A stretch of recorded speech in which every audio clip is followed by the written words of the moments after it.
चिनारी करेले चिनारी करेले चिनारी करेले चिनारी करेले चिनारी करेले रे तो बता मेरा चिनारी करेले चिनारी करेले रे तो बता मेरा चिनारी करेले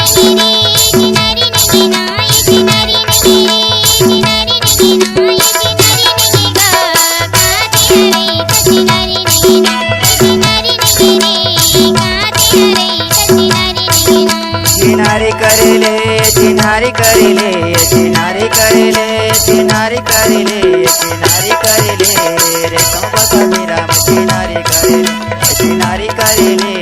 रे तो बता मेरा चिनारी करेले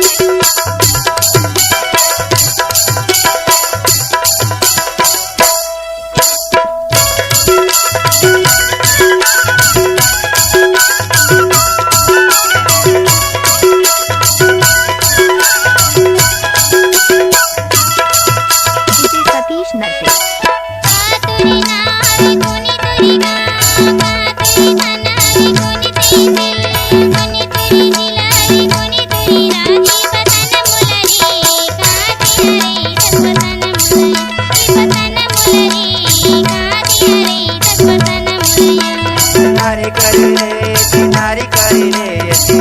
करेले चिनारी करेले चिनारी करेले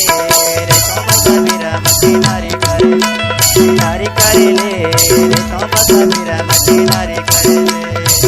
डीजे सतीश फूलतोला वाले का मिक्स।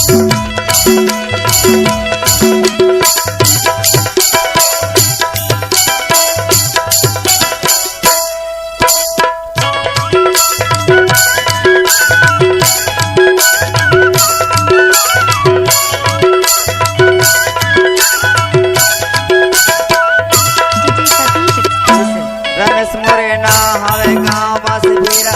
थाना सालेवारा हवे तिरछी खदान जिला राजनांद गाँव छत्तीसगढ़ राज्य चिनारी करेले रे तो बता मेरा चिनारी करेले चिनारी करेले रे तो बता मेरा चिनारी करेले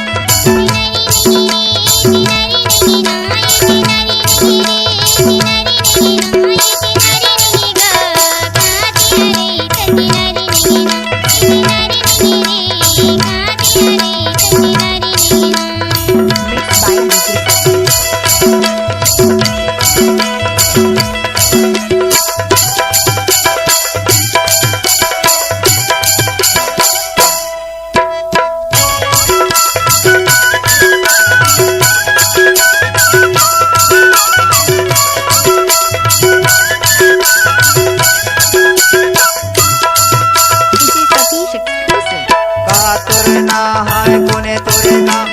कोने तोरे थाना हवे कोने तेरे कोने तोरे जिला हवे कोने तोरे राज बताना लगो कहाँ ते रे बताना बताना मुलाया कहाँ ते रे बताना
चिनारी